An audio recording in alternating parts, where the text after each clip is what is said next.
Now on the Business Radio X network, Conscious Capitalism, elevating humanity through business in Southern Arizona. Your hosts, Sarah McCraren and Jeremy Neese.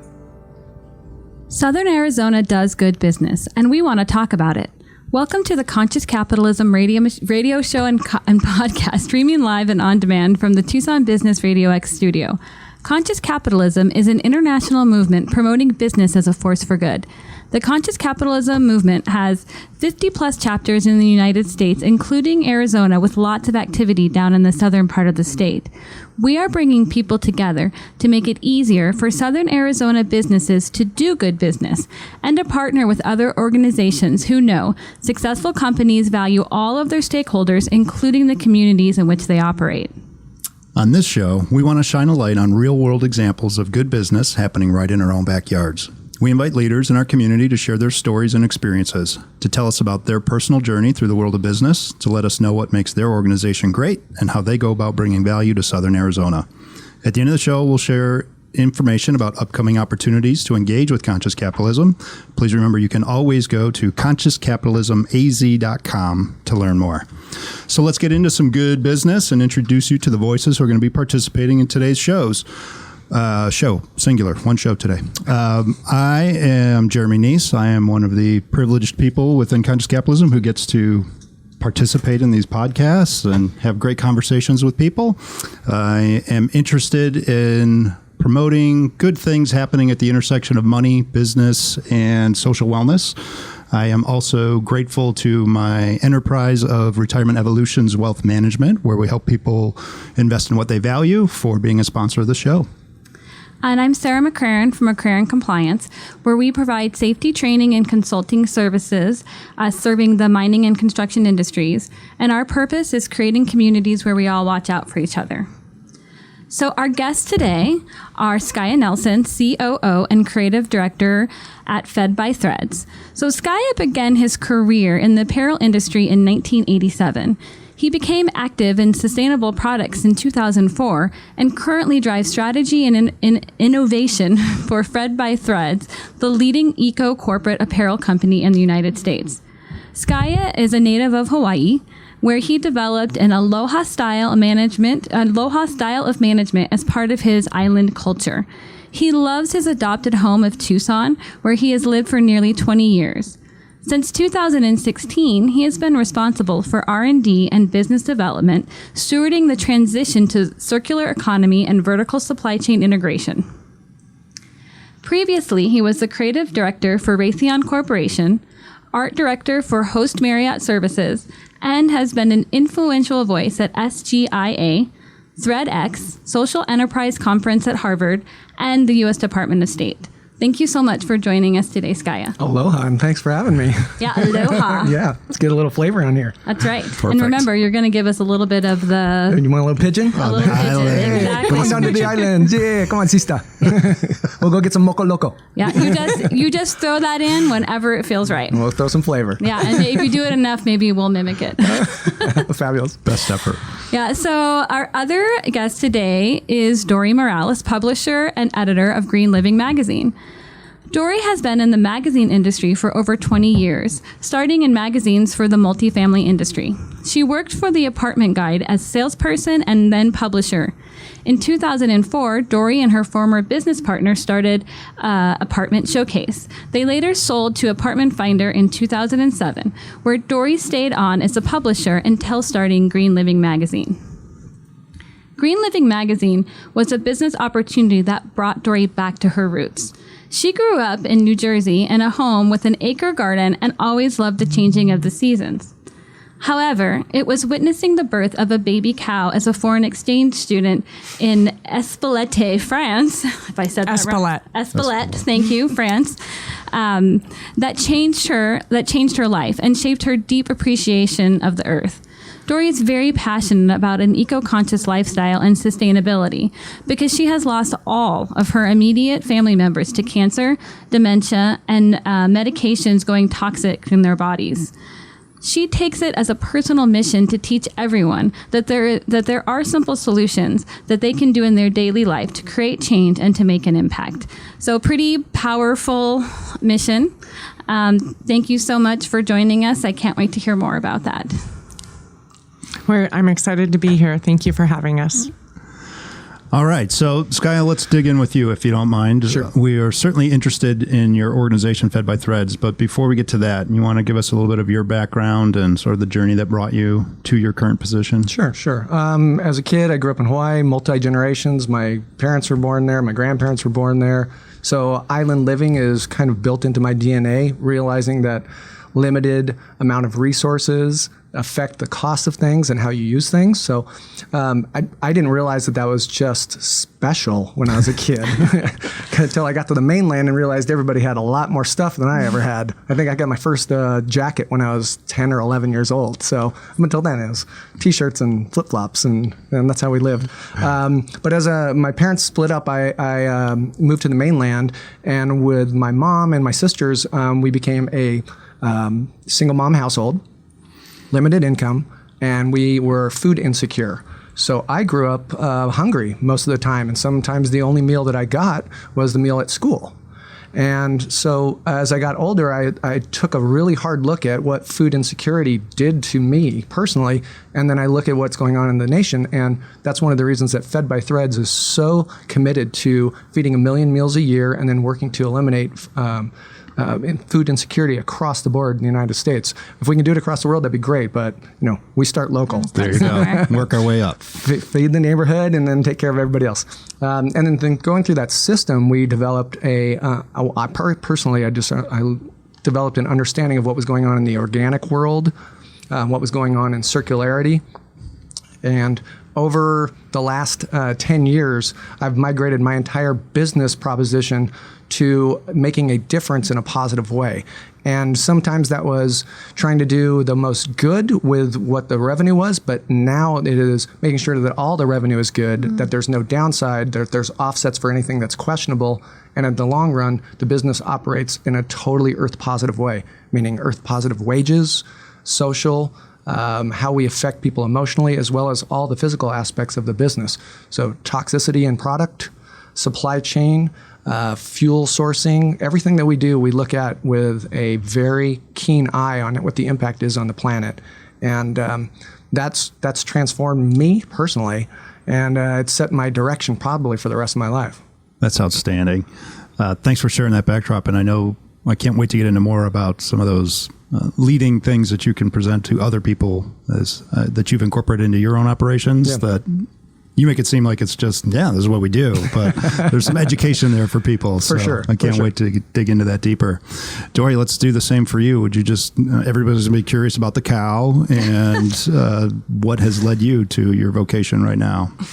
So definitely, I was blessed to live on a farm for a month when I was 16 years old, and seeing the birth of a baby cow, it just changed everything to me in the area. And I just recently went back there a month ago. Did you? And it was very interesting that the family that I lived with was actually, they are fighting the good fight to make all the farms in France non-toxic and no pesticides. And so in their store, all of their produce and their fruits, everything is all organic and no toxins, no chemicals. They even had a French Green Living magazine. Oh, and wow. Yeah, I was pretty excited. You inspired them.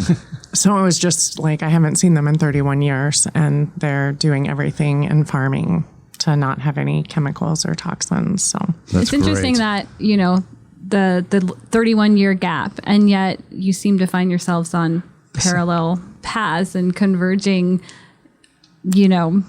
without ever even planning or knowing. It's interesting. Sure. And they invited my sons back to come next year to live in the same village. So I think that would be amazing for them to have the same experience. No question.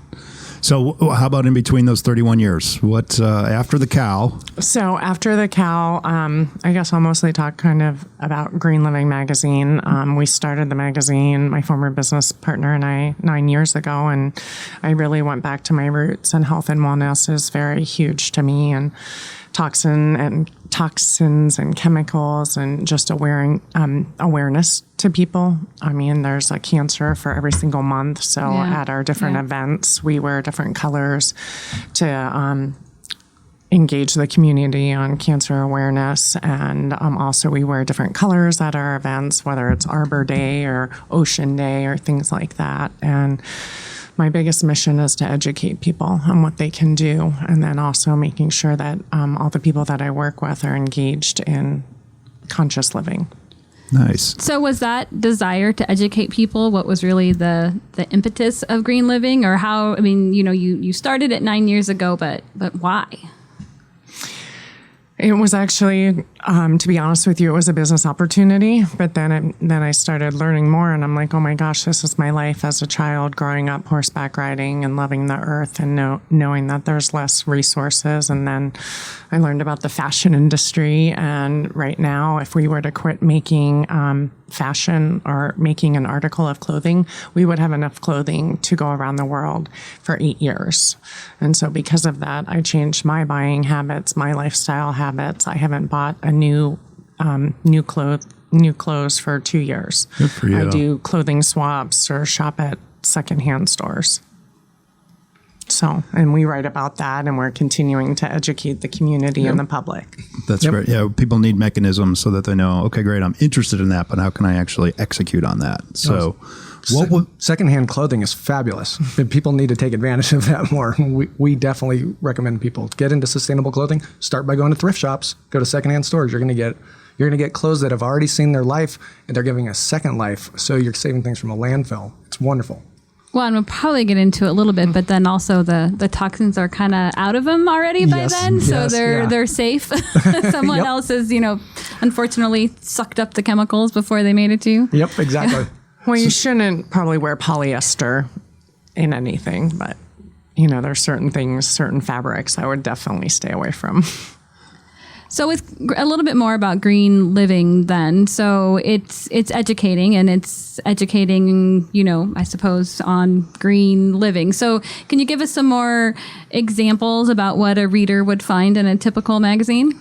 Well, our mission is to educate, empower, and inspire people to make eco-conscious choices for a healthy life and healthy planet.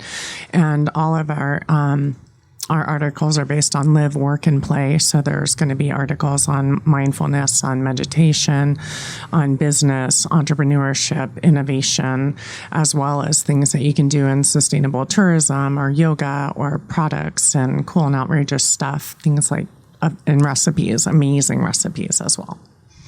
So just real quick, cool and outrageous stuff. I mean, how could we just let that pass? Could you give, what's an example of cool and outrageous? So cool and outrageous stuff would be maybe like a solar-powered backpack or something that you normally wouldn't see anywhere else, a really innovative product. So all the things you never thought of, and now you just have to have. Yes. Yeah. So I'm curious what it looked like 9 years ago and how it sort of evolved. Is it the same sort of content and just modernizing with new information, or have you sort of moved through the slaloms a little bit and tried and experimented? And well, I know arts and education is another area that a lot of people don't connect arts and education in with sustainability and recycled art. So that's kind of been an emerging area for us, as well as health and wellness, because a lot of people don't think about the lifestyles of health and sustainability and how it all ties together. Yeah. And so health and wellness is a big core, but then sustainable tourism is huge, and fashion's huge for us as well. And then business, larger corporations and what they're doing to be more corporate socially responsible and things like that. So kind of over time you identified where the big hitters are and then really focus there. Correct. And then continuing to collaborate with different industries as well. And when you started the business, was there any people addressing this space, or there were some, but you just didn't feel they were doing as good of a job as could have been done, and that's what led you to Well, starting in 2010 in Phoenix, Arizona, and after the housing boom, I used to say if I can make it through 2010, I can make it through anything. So yeah, and we've also created some great relationships with cities and municipalities as well. So we partner with the city of Phoenix, and every year we do their Green Business Leader program. Oh, interesting. And then other cities are looking to start initiatives, and we become the conduit. Okay. So it's not necessarily your curriculum. It's just you're stitching together all the right expertise and make it so that people can show up for a day or 2 days. What does that leadership class look like? That's normally an evening, something okay. from like 4 to 7, but they can just connect with other conscious leaders and influencers in the industry. We're doing a big electric car event, electric car and autonomous event coming up as well. Oh, I like that. Go ahead, you go. Okay, so Skya, we it's difficult to not have gone into Fed by Thread, and we've heard a little bit about it, but we need to hear a lot more. So tell us more about Fed by Thread. Well, Eco-Corporate Apparel is not one of those things that most people talk about, is it? I mean, have you ever heard Eco-Corporate Apparel? No. Negative.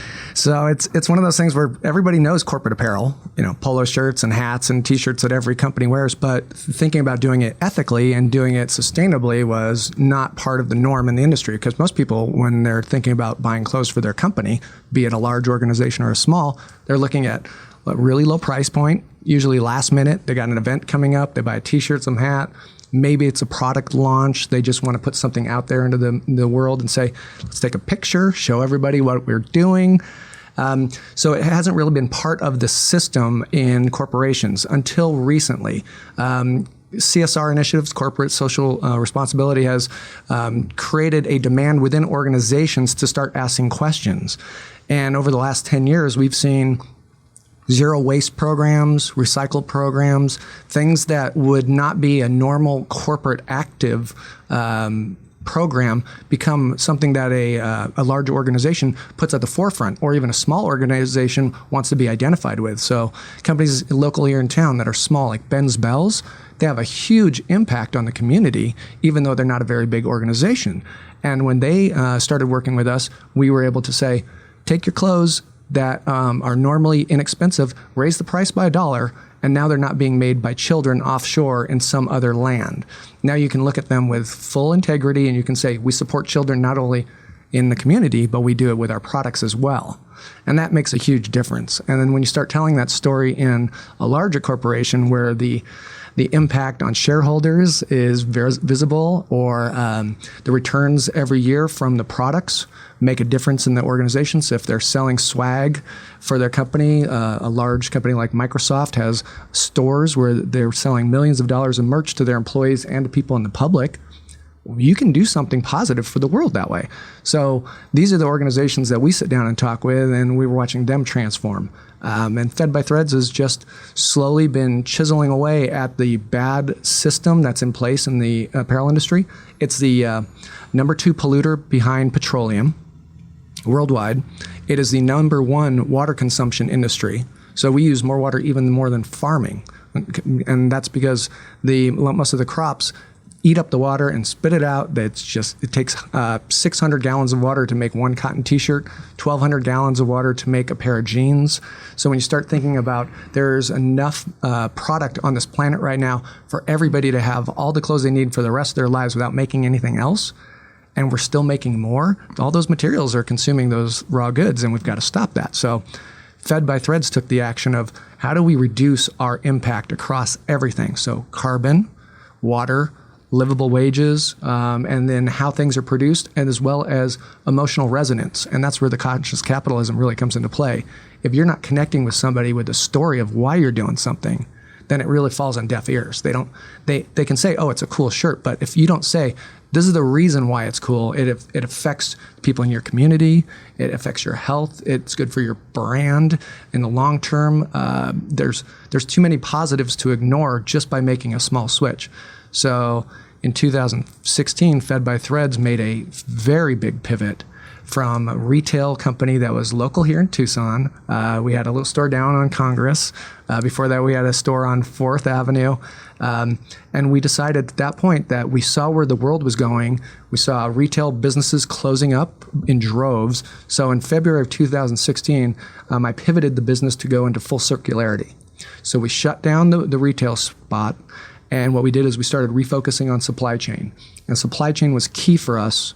How we were going to drive business to the next level meant that we had to be completely transparent in what we did, which meant telling the customers how much we were going to make off of every garment. So when they looked at it and said, your t-shirt's $5 more than that other t-shirt over there. Well, yeah, but we're only making 75 cents off of the t-shirt. So where's the money really going? It's going to the people that are making the products. So that's where Fed by Threads came from. Just a myriad of love and concern about our fellow human beings and as well as the planet all jammed together in one pretty wrapper. So, you said articulated. You said something earlier about how, Fed by Threads, made a transition. So in the beginning, it was using its profits for good. And I think in offline, we talked about how it really was started by a guy in a yoga studio who was selling t-shirt and then donating money. So the profits were used for good. But then it was transformed into a company where all the revenue was good. And that last part that you said about how, but our profit is only 75 cents per shirt, that is what makes it real for me, because you're saying, so what does it mean for all of your revenue to be for good? It means that throughout every single step of the process in the supply chain, you're doing the right thing for the people and the planet. Correct. Yeah. So we say profitability is in the sharing, because you can't take ownership of something and say, I've got the money off of this, I'm successful, look at us grow, when you're forcing other people to live in poverty that are building your product. That's unsustainable, it's unfair, and personally, it's unethical in my world to make somebody else pay for my success. So for us, it's about sharing it, and if it means raising the wages and the costs of the lowest paid people in the supply chain up, then that's what we do. So the highest paid person in our company only makes 4 times as much as the lowest paid person. So we have a very small window of wage discrepancy between everybody. So you're an intern, you're only making 1/4 as much as the head of the company. It's a nice way to look at it. And Absolutely. That came from Bob Land, I think, in Polaroid back in the 70s. Yep. That was like 12 degrees of wages between the lowest paid and the highest. Yep, I think it instills a real sense of value for everybody. It's like, you are a valuable member to the team. Yeah. Yep. So. And they feel it. And even the vendors, when we go into a negotiation with a vendor, to be able to say to them, we're going to pay you more than you're asking because your product, you're cutting yourself too close, and we know where your margins are because you've told us this entire process. In order for us to be sustainable in the long run, we're willing to take a little bit off of our top to give you a little bit more. And when we were negotiating with our factory down south, we have a factory in Mississippi. They wanted a lower percentage of profit than what we eventually agreed upon. And when we were done with that negotiation, they said, we've never really negotiated up from the other side. Well, it's a perfect example Didn't see that one coming. of one of the conscious capitalism tenets, which is stakeholder orientation, which just means that the health of all of your stakeholders are important, and that is including your vendors. And it also really strengthens the message of the profitability in the sharing, which, by the way, I have little stickies that go all around my monitor of things that, people have said or quotes or that I particularly like. And I am adding that the profitability is in the sharing. And so that's a perfect example of we increase the profitability of the vendor. And that was our profitability as well because we shared it. Correct. And their system is going to be intact longer, and they can expand and do more. So when we run into a situation where we want to develop something new, they don't feel like they are being shoved into a box where they have to perform. They're in a place where they say, we're performing comfortably. We have some room to expand. Let's work with you. And they understand the limitations that we have, and they're very receptive of that as well. So it's a give and take in those types of situations. Well, and it's good business because here you're poising an important supplier to be able to scale with you. Correct. Yeah. Yep. So smart. Thanks. Yeah. Way to be. So I have two things I want to circle back to. The first is you said when you're engaging with CSR individuals and the purchasing. So are the Crusades by Dory and their education, are we at a point where they're asking you because they know these things are important where they're sourcing, or are you still in education mode of the things like, a pair of pants takes 1,200 gallons of water? It's a little of both, but the heavy lifting is being done by the marketplace. So people like Dory with Green Living, they expose people to the questions and some of the solutions. And when we sit down with organizations, they're usually pretty aware of the process. They've gone looking in the marketplace for a solution, not knowing that they were looking for us. And when they find us, they go, oh, this is even more than I was hoping for. Connecting the dots and beyond. Correct. Okay. And then it still takes about 18 months of conversion.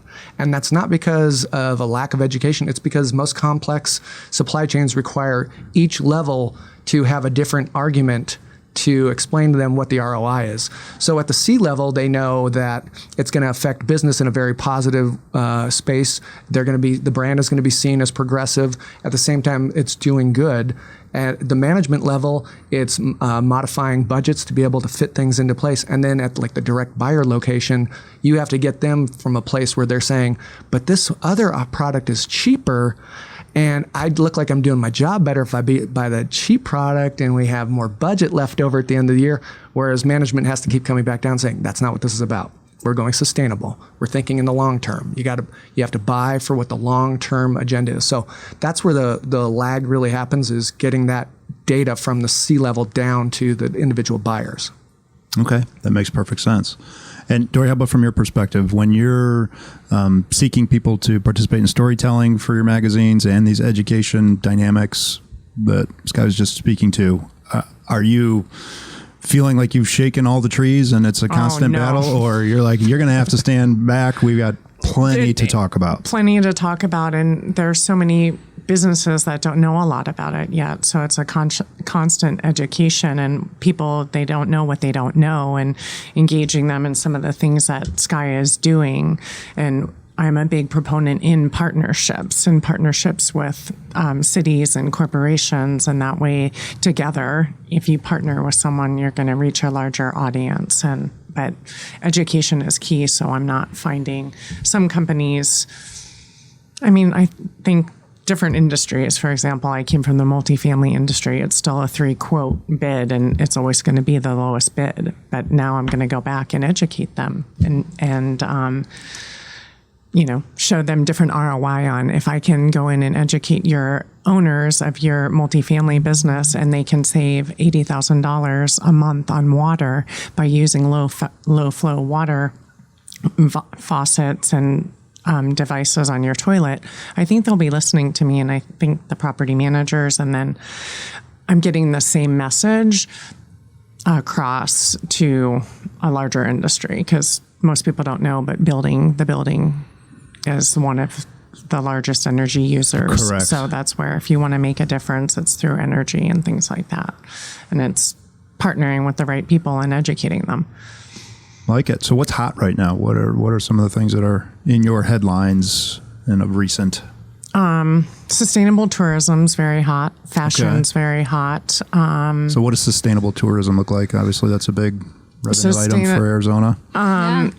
So looking at partnering with, going into a city and going and creating relationships with local businesses and things of that nature, but also what they're doing in terms of going into a green certified hotel and making sure that they're doing all the right credit certifications to lower their energy usage, and what type of paint are they using within that hotel. And there's all different, and you can actually just stay at green certified hotels as well, but it's more on how to sustain in the long term. We had a company come in from India, and the plastic bottles, and they have little cups where they actually just pour in your liquid, your soap, and your shampoo. So that way we don't have those bottles. And if you think about educating hotels where they can make a big change, just stop using those little bottles, refill I'm sure you could all get containers, and that's going to make a big impact in terms of waste. Right. Local food and using food that's resourceful to that area as opposed to bringing in food from other places. So shining a spotlight on things like that, that's the main initiative. So that I never would have thought of that. Not that I run a hotel, but I mean, it makes perfect sense to me. I can see both the economic incentive on my part and obviously the social benefit for everybody else. That's what we would find in searching through the pages.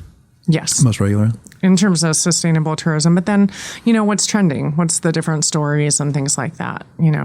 Craft breweries, big, and a lot of people don't know about the sustainability and what a lot of the brewers are doing, but also let's feature a woman that's now a brewer as opposed to a guy, and creating, getting more women involved in craft beer. Sure. You had me at craft beer. Were you going to say something, Skya, like this? Well, when I travel, I usually stay in sustainable hotels, and almost everyone that you go to provides you with a map of the local sustainable businesses. So it's kind of a hub in local tourism markets. So once you get there, they've already made agreements or at least sourced out. So you can go find the great organic restaurants that are in the area that are sourcing local foods, places to shop that are using recycled materials. So there's just getting that one hub starts you off in a bunch of different directions, helping you engage in the community, especially a community that you're unfamiliar with, like Tucson. And then you can actually volunteer while you're there as well. So there's people that are now doing volunteerism, and they're getting married and going and volunteering as opposed to just going on a normal honeymoon. So it depends on what level of engagement you want to be and how engaged you want to be. So how do you form those partnerships? So you learn of a hotel who's following those practices, and then you work to highlight them, or you educate them and help them transform and share their story. I mean, how does it all come together? Well, locally, we worked with Lowe's Ventana Canyon, and we found out that they were a green certified hotel. And then we told their story, but then they also partnered with us to advertise, and we're going to be working with them and probably do an event at their hotel. So it's kind of like the full circle. So everybody wins. And that's what we're talking about with your partnerships, is making sure that those that are doing it right get a spot on the stage. Mm-hmm. Love it. Whether they get their story told, they get an event to showcase what they're doing, because education, again, is key. Right, and then you're, educating others in the same industry about how, for instance, Lowe's is doing it and what the benefits are, and then that becomes both an inspiration and a business case to make a change. Correct. The other thing I wanted to go back to is you mentioned circularity, which I imagine is going to be a new term for many people, or your connotation of it. So can we dig into that a little bit? Circularity is closed loop manufacturing brought into the next generation. And by closed loop means the end and the beginning are the same place. So where a product starts through its entire life cycle, it is recovered and turned into something, again, either the same product or something else. So, for example, an article of clothing can be made from fiber, then it's turned into a milled fabric, turned into a garment, then decorated and sent to some company. When they're done with it, they send it back to us, and we grind it up, turn it into fiber again, and make fabric from it again. So, full circularity, cradle to cradle. We say dirt to shirt. We know our entire process. So from where it's grown to where it gets on your body, and then with circularity, it is a continuity of the dirt to shirt. Now it becomes a closed loop system. Yeah, that's what I was sort of finally making some connections in my mind as well. Dirt to shirt. That was your the transition that you made, and part of that was that whole making sure that all of our revenue does good. So dirt to shirt. But that certainly poised you to be able to then do, the full circle type manufacturing as well, because you already either are your own supply chain, or you're so intimately connected with it that you know how to bring it full circle, I suppose. Exactly. And when you're looking at things like the market shifting with offshore production and unavailability of raw materials coming in from offshore, then prices fluctuate, and all of a sudden a garment that somebody was buying for the last 5 years that was constant, there's a 25% price increase, or all of a sudden there's a port closing and they can't get that particular product, so they have to shift to another product. Being a fully circular U.S.-made company, we avoid a lot of that because everything is domestic. Everything is in a supply chain that I can fly to same day. One of the reasons that we set up our supply chain the way it is that with transparency, if there's a problem, I can be on a plane that day or the next day and be looking at the solution. And if you're working in a transparent environment and an instance like a huge price hike happens for offshore goods, we don't change our prices. We walk into the customer and say, we're going to be the same no matter what. You may pay a little bit more today, but in the long run, you're going to have a constant budget that you can predict. It makes sense for a lot of people as they're looking at the long term because, one of the things that we're aware of is that PET or polyester, that's the primary product for making polyester clothes, is in its 4th year of price hikes. So it continues to go in price. Water continues to increase in price. So all manufacturers are eventually going to be hitting this crescendo of price increases, and then they're going to have to start looking at domestic manufacturing once they realize that our circular system is actually going to be cheaper in the long run. Because when you buy something from us and we recycle it, we're not going out and having to find those raw materials. You're bringing it back to us, so we get to lower your cost of goods. So we get to offset the cost of the new product by reducing the cost of acquiring the raw materials. That's really smart.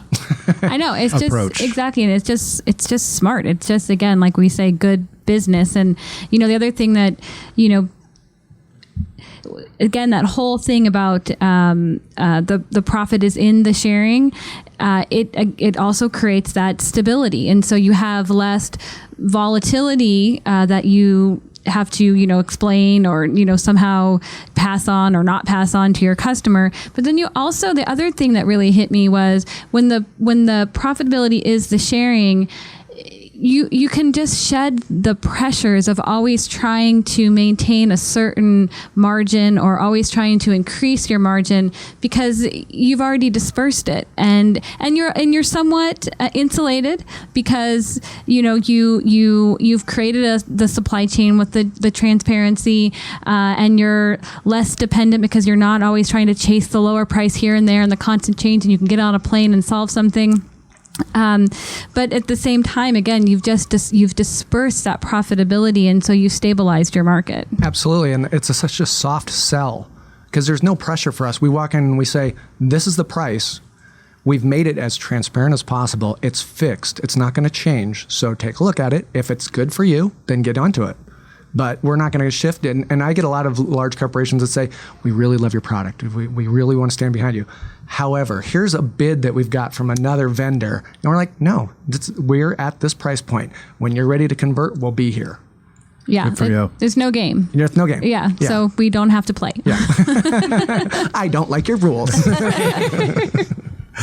The other thing I think births out of the circularity is your subscription approach, which I think is really innovative. Would you like to share a little bit around that? Sure. So subscription is a version of circularity where you have to make a long-term commitment to the purchasing of products. That way we can recover them in volume in order to make the same product again with continuity. So for example, if somebody bought 10,000 organic cotton t-shirts, we would recover those 10,000 shirts from that very large company over 2 years.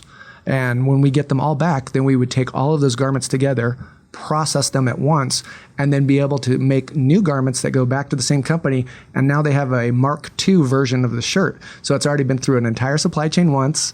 It's been processed into something new, and they can look at it and say, look at this. We're proud of what we're doing. We've committed to an apparel product that has a second life, and we get that second life. And that makes a big difference. Dory was talking earlier about polyester, and polyester is absolutely a very big problem on the planet. And what we're trying to do is remove polyester waste by creating more clothes out of a recycled polyester environment.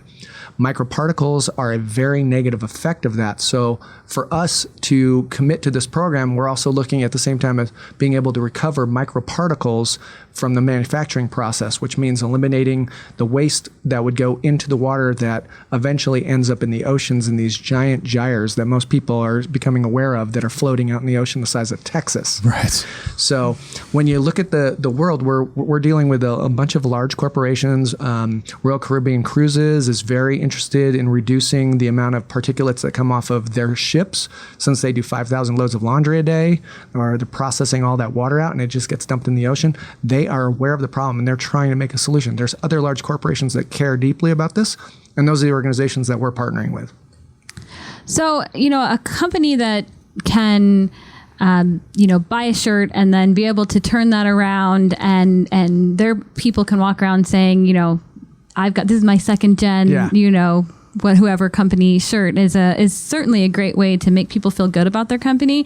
And in addition to just the great things that your companies do, you still are, running businesses and you still have people that work for you. So I'm just curious, Dory, what are some of the things that you do as the leader of a team or a team member to keep your people engaged and to retain them and to attract people? It's a challenge for everybody. How do you, overcome that challenge, I suppose? I try to keep them engaged with, for salespeople, you want to keep them motivated, and we do different contests. And then I also throw out different awards. So if you do so much sales, then you could possibly get a vacation at like a local cattle ranch, maybe, or something. Or go to a place in Mexico, but doing bingo games and have you made this many calls and make it more of an fun and engaging. And then also I'm very big on doing self-development classes and different things for them and leadership training and trying to make them think a lot on their own and communicate more with each other and engage and create friendships. Because if you've got a team that's like a family, then you can do anything. That's true. Yeah, I really love that because it's you can call it personal development or just communication skills or whatever, and it's great for business. And I would be curious to hear on what you believe some of the most important skills are, and sort of the highest priority trainings you do.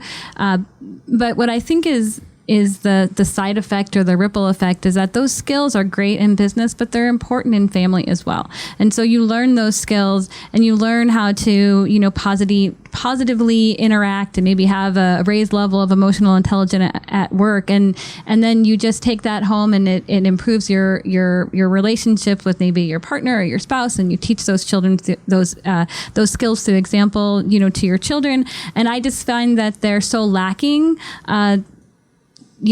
everywhere. That's a pretty huge, impact that you can do by focusing on that. But now back to the question. Well, another area that you brought up is I do believe in terms of team building and giving back to the environment and working with nonprofits.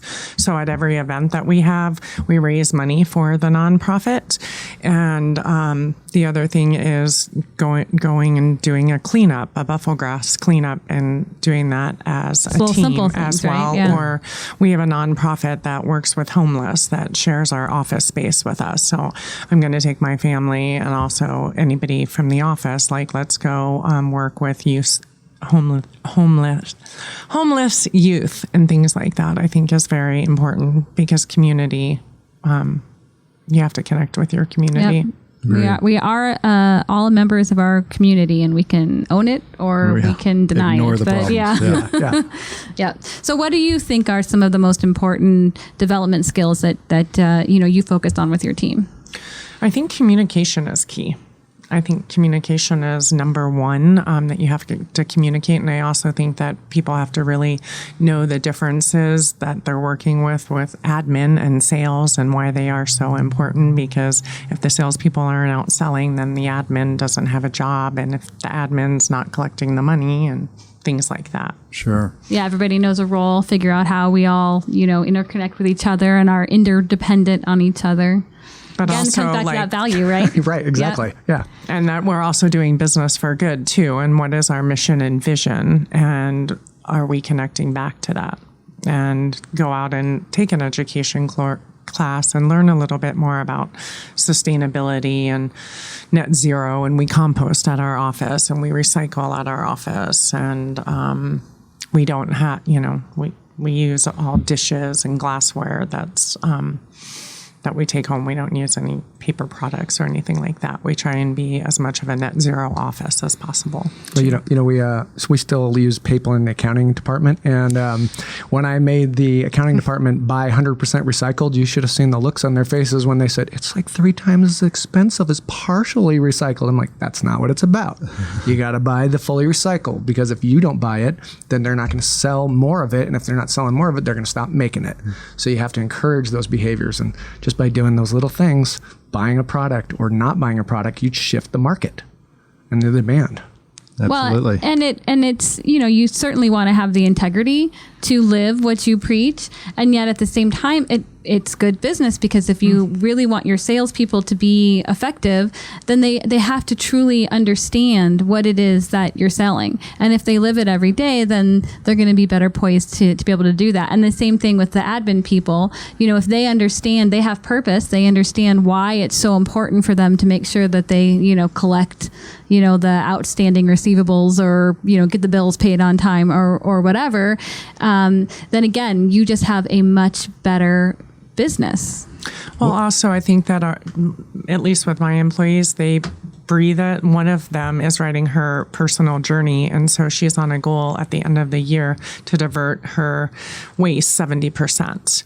And then my other admin is a raw food chef. And that's why she came to me, and she searched me out on LinkedIn, and she's like, because this is my lifestyle and this is what I believe. And I think that's, and then we can all learn from the benefits of eating raw, or what Kate's doing to starve the landfill. Yeah. Oh, I like that. Starve the landfill. Yeah. We got lots of slogans going on in the monitor when this one's done. The other thing, when you're talking about buying the paper that's 3 times as expensive, there's transparency that everybody knows that we're buying the more expensive paper. And so you're going to be a little more conscious about, okay, yes, we're paying more, so let's be judicious in when we're actually going to print, and how many things do we actually need on paper as opposed to digital things that can be circulated around. Exactly. In our office, we joke that our copy machine is we pay per page. So there's a device there. So it's our $100,000, $10,000 machine is what we've called it over time, because we pay per page. But you really do think about it, because a color one is like 16 cents per page, and they've got a little counter. And so we are, every time you hit send, you're like, do I really need to print this? Is there a better way to do it? So just having it top of mind, that's not a bad approach. And it gives other people ideas of how they can improve their job. So for example, when our catalog was in process, the manufacturer here in town, AZ Litho, called over to our office and said, hey, which paper do you want? And they didn't have to check with me. The accounting department already said, we want the 100% recycled, so go back to them, redo the quote, and get it back over to us. So it becomes pervasive in the organization, and as soon as somebody says, you're authorized to go do that, the expense is valid, then they take it on themselves and start asking the questions. That's right. This next question is totally self-indulgent, so if you all want to go check messages or something, that's fine. But you talked about doing composting out of the office. How do you do that? We're lucky if we can get, we have to manually take our recycles back to our home recycling, because there isn't anything in our office park. So what do you do with the composting? So there's actually a company in Phoenix, and it's called Recycled City. So we have a basket of compost, and then I take it home to my house. And then on a weekly basis, they come to my house and pick up the compost, and then they use it for gardens in South Phoenix. And they're actually growing some organic gardens. So it's kind of like that whole circular economy. Boom. Circularity is everywhere. You can't get away from it. Love it. So is that a fee-based service, or they're happy for you to provide them the raw goods? It's a fee-based service. It's, I think, $25 a month. Okay. Oh, yeah. Yeah. For a weekly pickup? Mm-hmm. Okay. Love it. Good to know. Thank you. Hopefully they'll be coming down to Tucson I was just soon. going to say, let us know. Or we can put some pressure on them. I don't know. We need some market entrance here. All right. You can get off your email now and join the conversation again. Dory and I are done. I have my answer. Let's see. What else can we talk about? How about, you guys are both doing such fantastic things for the world. How do you measure your success? How do you know when you're hitting your marks or not? For me, it's, how big of a car and mansion I live in. Of course. Yeah. Well, that's a given. What else are you doing to measure? Well, for us, it's freedom to be able to go after products that were previously out of our reach. Either we couldn't buy the required quantities in order to go after them, or it was something that maybe hasn't been developed. So for us, success gives us avenues into products that aren't in the marketplace. So for example, when we were looking at little kids' shirts, we decided that they had too short of a lifespan, and we created capes. And by creating capes, we were able to change the behavior of the customers. That wouldn't have happened if that product wasn't available, if we weren't making enough money off of the other products to be able to go out and do some R&D and say, where do kids' capes fall into the marketplace? And initially, people looked at us with cross-eyed going, what are you doing? That's not possible. And then we turned around and said, hey, if we make these capes, they're going to affect the children in a positive way. And almost immediately, the adults wanted capes. And so for us, success is finding little victories in things that normally wouldn't be considered a victory by a larger company. So it's not big offices for us and not national branding. It's having a position. And to get to the biggest position, which is fully sustainable, circular economy under one roof in a vertical, we're going to have to partner with much larger organizations. So eventually you'll see Fed by Threads get swallowed up by a bigger company that has a heart that's in the same place. But until we get to them, we're just going to keep carving our way, going after the little victories that we can do on a day-to-day basis. Well, it's like, how do you change an unchangeable system? Right? One little bit at a time. Yeah, one little bit at a time. And, and how do you do the next new exciting? And I can't even remember what we said at the beginning, but to get back into green living, what's the next, new innovative thing that, what was that section, the new exciting, the cool and outrageous stuff. Yeah. Right. How do you be new, more cool and outrageous? Yeah. And, at Fed by Threads, we'll say take pebbles. And if you put enough pebbles in place, you can divert a river. So for us, we're just trying to change that river one little thing at a time. So in the long run, we're going to be the same looking company in 5 to 10 years, but it might be an organization that's global. That's where I think we're going to end up being. Okay. Because our in-country model can work everywhere. And, we've worked with the Department of State talking to Venezuela and Costa Rica, Cuba, even, and 7 different South American and Central American countries that are all interested in our business model. So I think there's possibility for just to populate all over the world. And so that's ultimately success could just be Fed by Threads is everywhere. Nothing wrong with that. Yeah. Another way to change an unchangeable system is, get at it from all different angles. And it's something more that people putting pebbles there. I think about conscious capitalism. I always say, well, if nothing else, we don't, convert everybody. If nothing else, we'll just outlast them because it's better business. You have the sustainable business model that, we'll just outlast everybody who's chasing the buck every single day. Exactly. And do you overtly celebrate the wins that you get when you innovate a cape design like that, or is it just inherent? We know we accomplished. We found a new way. We do we get happy lunches.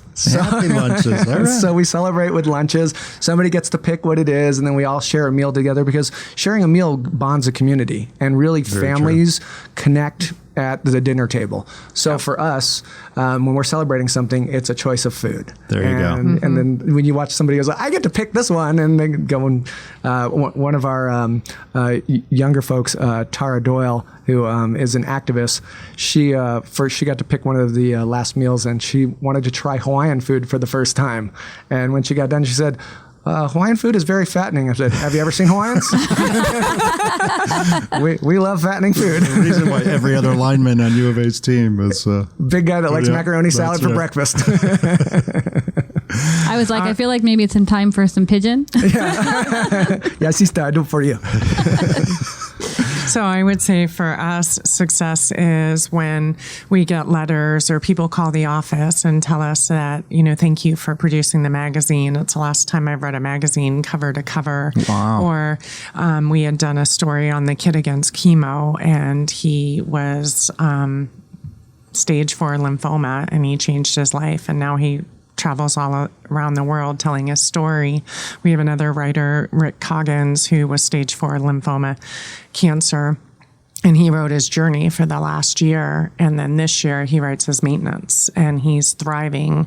And we get people calling from all over the country saying, oh my gosh, we love Rick Coggin's story. We want to go meet him at the next event. Can we get your last 12 issues to hear his story? And when someone can say, your magazine helped me when I was sick, or I learned so much from that article on the benefits of celery juice, whatever it may be, is pretty amazing. So that's how we really define success. And also, when people come to the event and they say, "Oh my gosh, I come to your events and I learned something," because you have different corporations and different vendors that are there, and they could learn about Skya and the great things he's doing. It's pretty amazing. Ah, shucks, love it, love it. And if you're looking back 5 years from now, what would you like to have said your road included? From 5 years ago? No. If you're going forward in time, 5 years, what would you like to say some of your accomplishments have been if you keep your trajectory? I would say moving to larger areas. Okay. And in a southern regional and maybe on a national level. Okay. So creating a larger conscious community, because the magazine's tagline is your conscious life. Okay. Makes perfect sense. There's lots of people to be educated, not just in Arizona. Good for you. Well, and I also think that there's some advantage to, consistency in your message. And so, there's different people could certainly be saying the same thing or similar things, I suppose. And that's good. And we want anyone who's, putting out the message about conscious living, the better. And yet I think there's some sort of, benefit or strength, if you can, increase your own reach because of that consistent message, and how that can have maybe a quicker, a bigger, quicker impact because we've got people sort of focused in some of the same areas. So I hope it happens. It will. It will happen. It will right? happen. Yeah, She'll it be will everywhere. happen. You won't be able to get away from Dory. She'll be covering the country, Either coast one to of coast. you, I think. Yeah. Well, the interesting thing that I love about Dory's magazine is even on the individual level, she gives you a nugget that when you're sitting around the coffee table talking to people, you throw this out there and all of a sudden it's a conversation starter, or it's a change in opinion, and there's a dialogue that begins. And it's not the normal things that you get on the evening news. And it may be something local, or it may be something that's from a larger company, but it usually affects you or somebody that you would know.